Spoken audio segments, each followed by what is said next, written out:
place that was trying to pack. So what did the owner say? Owner, no, he was an rookie.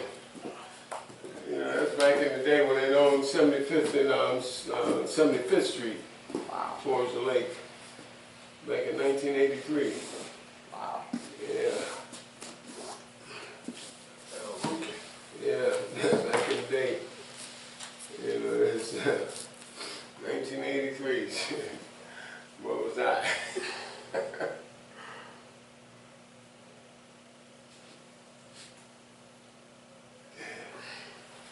I've been down some alleys. Now we're on day 328, Osho first in the morning. Every day slip out of the old. When you go to sleep at night, say goodbye to the day that is no more. Be finished with it. Close the chapter. Really close it. Never open it again. It is finished. And tomorrow morning begin afresh as if you are born anew. You will suddenly see that your life starts having new qualities which you had never suspected were hidden in you. Your potential will start becoming actual. Every day will bring new surprises, and every day will become a tremendous mystery. It is the old that does not allow the mystery to be experienced. Remain fresh, young, new, and that day is not very far away when suddenly you will stumble upon God. God is always new. When you are also new, a meeting is possible because you are both in the same place.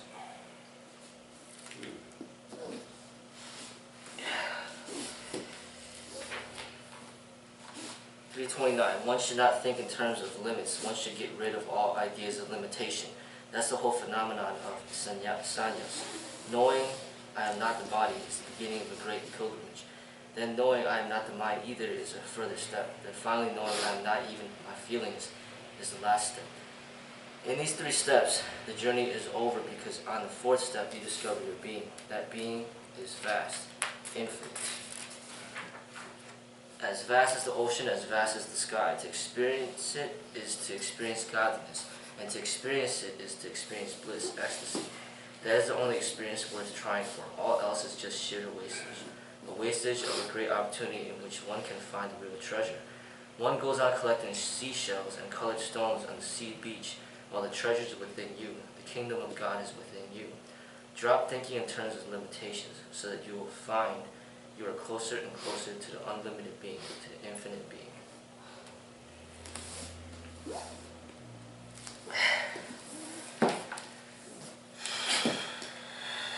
.330. Man appears from the outside just like a small drop, but from the inside he is totally different. The inside view is that of an ocean. From the ocean we appear like small dewdrops because only our body is visible. But from the inside, when one is rooted and centered in one's own being, when in deep silence and clarity happens, when in deep meditation one is able to see unclouded, when all smoke of desires and thoughts disappears, when the mirror is absolutely clean and reflects that which is, then suddenly one becomes aware of one's consciousness, not of one's body. In fact, in that moment one forgets one's body. Not only the body, but the mind too is forgotten. In that moment one comes to know the unbounded consciousness. That unbounded consciousness, that oceanic consciousness, is our true being. That's what we are. We are not what we appear. So don't be deceived by appearance. Don't decide who you are by looking in the mirror, because the mirror can only reflect the physical. You will have to cleanse the inner mirror, and only then will you know how vast you are. You are as vast as the universe itself. Here's a deep. So in essence, by concentrating on meditation, you transcend what is now, or where you are right now. And that is, I guess once you feel comfortable in that, that is your true nature. And that is a deep statement. It sounds like reaching the level of nirvana, where you lose sight or don't have any reason for maintaining attachments. That's pretty deep.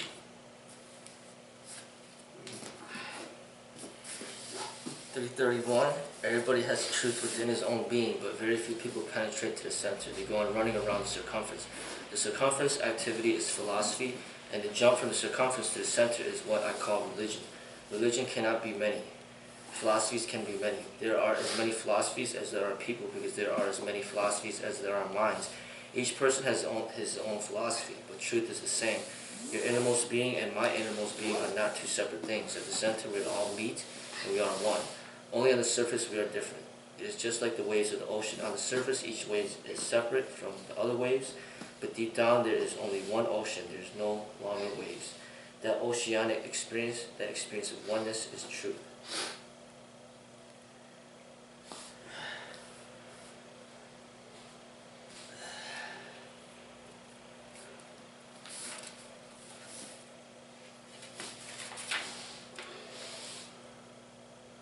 I just want to go back to day 329. He says one should get rid of all ideas of limitation.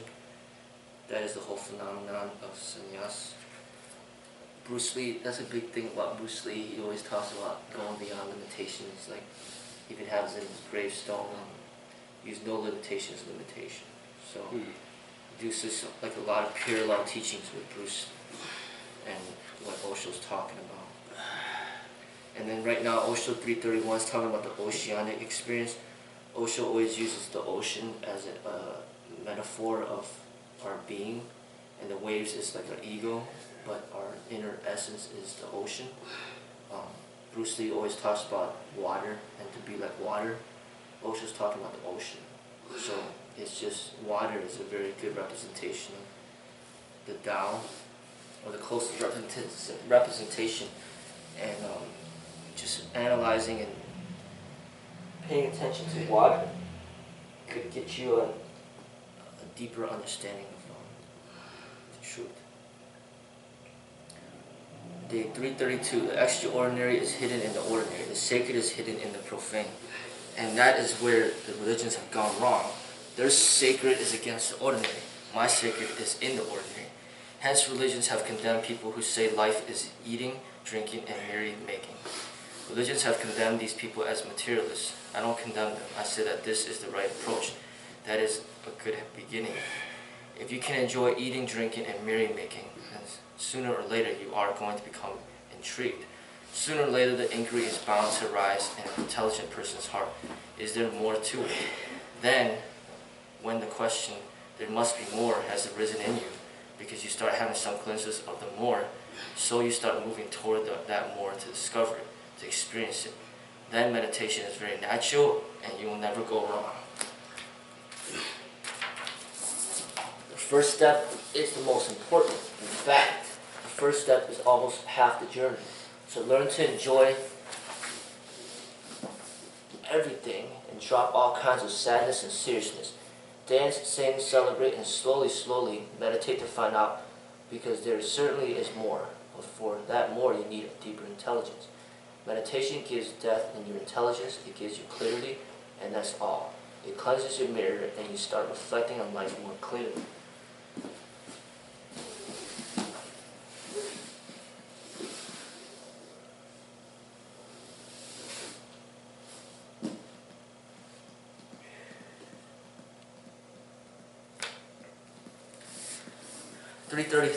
Religions exploit your misery. First they make you stupid, which creates misery. Then they exploit your misery. They say you are miserable because you don't believe in God, because you have sinned in your past lives, because you are not virtuous.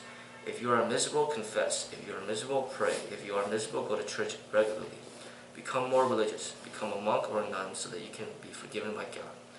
And these things have a certain appeal because people want to get rid of misery, so they are ready to follow any idea. But a stupid person cannot understand what he is doing, why he is doing it, where he is going. The first thing that is needed is a release of his imprisoned intelligence. Then bliss is very simple. It is a byproduct. Once you know your intelligence, you immediately start feeling a showering of bliss.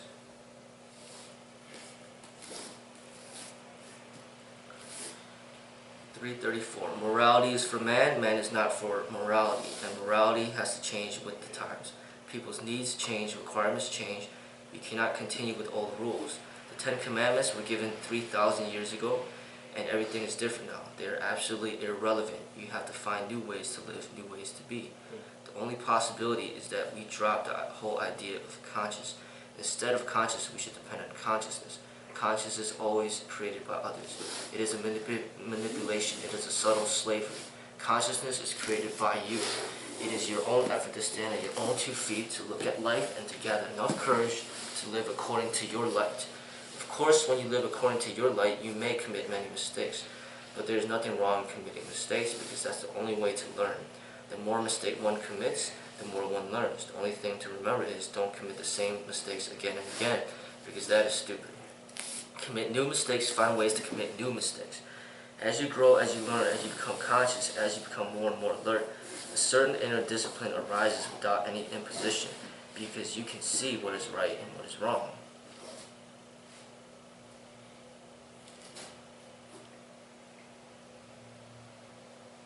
Alright, so he's saying don't create the same mistakes over and over again. So in the training that's symbolized, I can think about it, when I'm teaching you guys the form, and we're progressing from the bow onwards, and say we're working on the bow and then you make a mistake and then I correct it, and then we're working on it again, you still make the same mistake, we correct it, and you make it again, then you're not really progressing.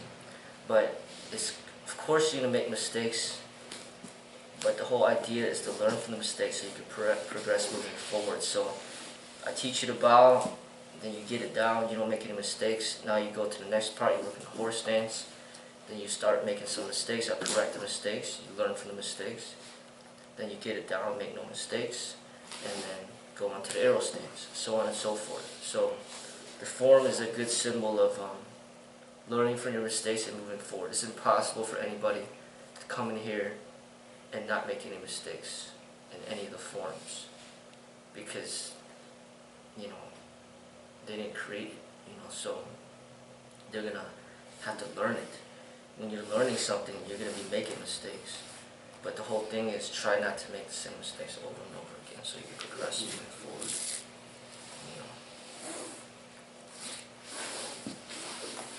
335. Innocence is the most precious thing. It is only to the innocent heart that all that is valuable can happen. To the cunning, nothing happens. To the cunning, love is impossible. To the cunning, bliss is impossible. To the cunning, anything of value is impossible.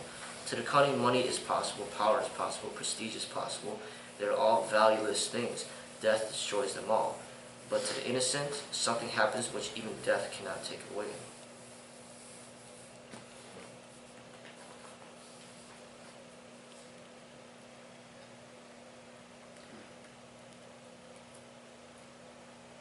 What you make out of that?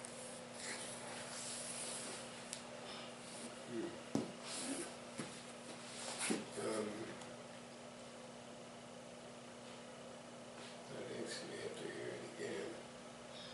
Because I know that innocence and death.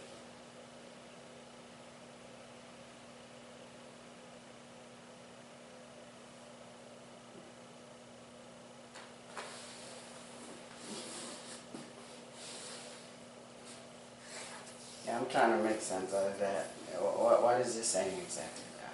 I didn't get it.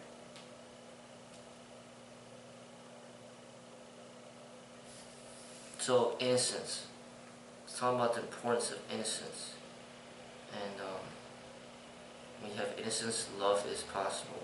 When you're cunning, when you're stepping over others to get what you want, then everything that you obtain, which is money, because that's what happens in business, power, which happens in politics and things like that, people hurting others for themselves, or for gaining, and prestige, like fame.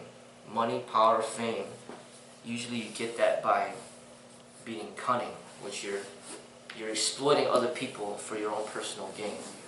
Now, innocence is the opposite of that. Innocence is like love. So when I think about innocence, I think about my children, for example. Like, they're just innocent. They're just full of love and laughter and joy and things like that. They're not cunning just yet. The mind makes you cunning. So he's saying death will destroy all money, power, and fame. It's going to take it all away. But when you're innocent, he's saying something happens which even death cannot take away. So like love and compassion. So Jesus, for example, and Buddha, they're known for spirituality and meditation. They're not cunning. They're people that are innocent but wise, and they're great teachers. And even when they passed away, people are still studying their teachings. People are still having their symbols all over the place. Their energy is still circulating in this world and within people, within things. Death couldn't take that away. So it's beyond like just corrupt. It's beyond just fame. Just because you're famous, they are people that have touched the hearts of certain individuals, and their energy still lives on, and that's not the mind, that is the heart. So innocence is from the heart, cunningness is from the mind. So he's saying you got to get rid of this mind and go to your heart, and that's where the true value is. But the society's just flipping it. They're saying like cut off your heart, no compassion, no love, and just focus on the mind, and just exploit and use people for money, fame, whatever. So he's basically signifying the differences between the heart and the mind.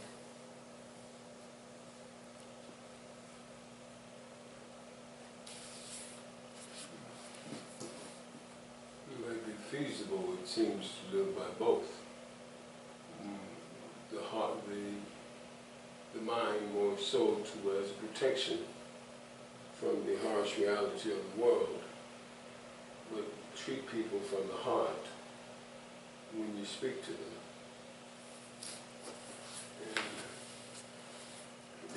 And it's like me to feel like riding public transportation and being at work.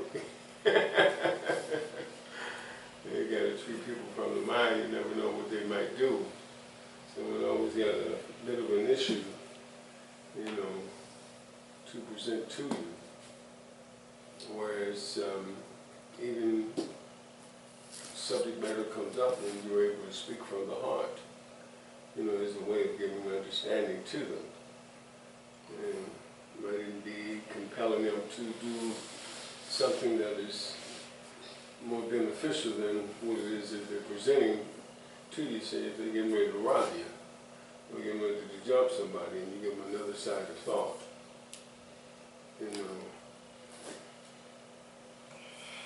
But always live by the heart. That's a good synopsis, Seafood. Good. I think these teachings is just helping to create a balance, because everywhere you go, they're teaching you about the mind, but very few places teach you about the heart. Just understand both and don't ignore one over the other, but just use both when be balanced is pretty much what it is.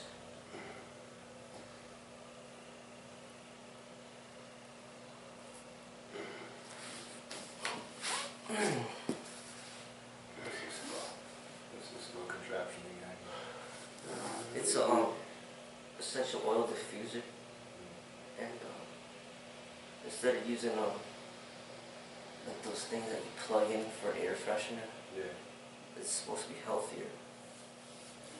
And it's supposed to like give out certain energies. It's like aromatherapy type of thing. So you could like mix different oils to have certain energies or something that affect.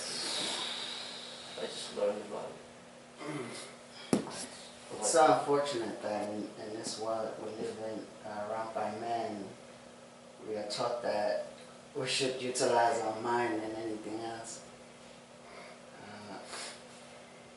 I think for you, if we're telling us that, or the reading telling us that we should utilize our soul or heart too, it's helpful in a way that, considering that this world is clustered with people who, some of them are heartless, some of them are just cruel, to deal with that, or to equip yourself to deal with such eventualities. You just have to use about, I'd say, 65% of your heart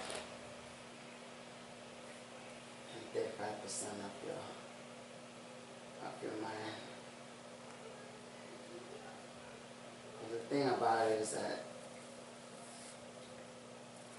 you still need to live in this world, unfortunately, with all these people, and you still gotta tackle them, you know, the way you're supposed to. But at the same time,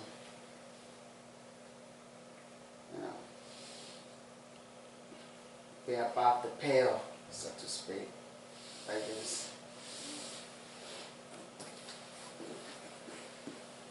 having a little compassion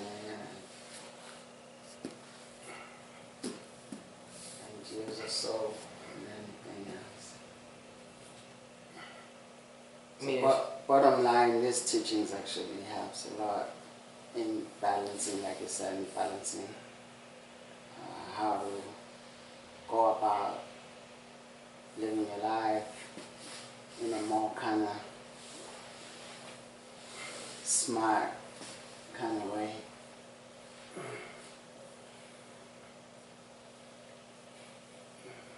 I mean, sometimes you think about it, sometimes it's unfortunate too that you can't like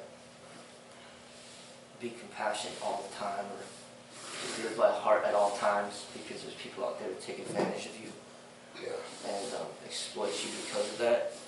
But you know that, and that's when the mind comes in to protect you, like Bolo was saying. But what I've learned is through time, you know, like who you could be open to and who you can share your heart with and be compassionate with, and then who are the ones you need to protect yourself from. You know?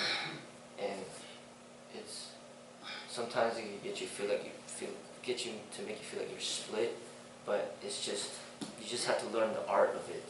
It's just like you got, say, your family, maybe your close friends whom you're gonna open up to, and it's just the people that you trust. It's like your inner circle of people. And then you have the outsiders that you gotta use your mind for to protect yourself, because you know you're not the intent. You know, like Bolo said, you know, there's violence out there. You need protection too. Martial arts is trying to also teach you that balance. You know, that's why we train in combat. You know, we train for the fitness, for health, and all that, and to better our combat. We also work in the meditation, such as what we're doing now, to create that balance. And Osho, a lot of his teachings is helping you create that balance, because usually everybody's teaching you to be protective out there. You know, be aware. I think the higher stage that you climb in life and finding patience and contentment in yourself, that you can also relay that to others who are friends or who may be ones who are searching themselves, you know, which also is a growth process in yourself, because you're listening to yourself give valid and positive information to them. You know, it's like at my job on the union store, I'm not just a regular quote-unquote rent-a-cop / security officer, but Why are you diminishing your position? They call it toy cops. That's right, shit. Flashlight. You know, Andy Fran, the ones that You get got the whooped. baton too? No, I ain't going out there like that. I ain't whooping myself. Plastic handcuffs. You know, but Whistle.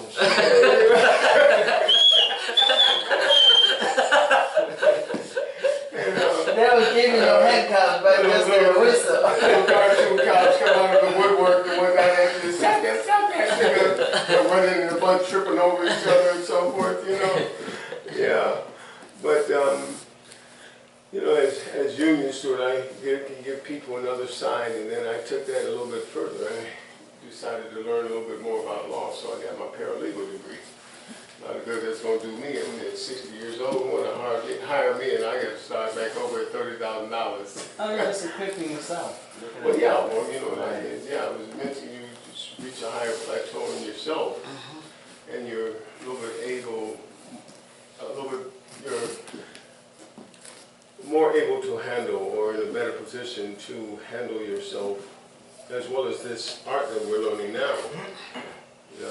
Though you're learning how to kill somebody, you can take it even to a level of spirituality where you don't need to utilize it against people because you would utilize your voice.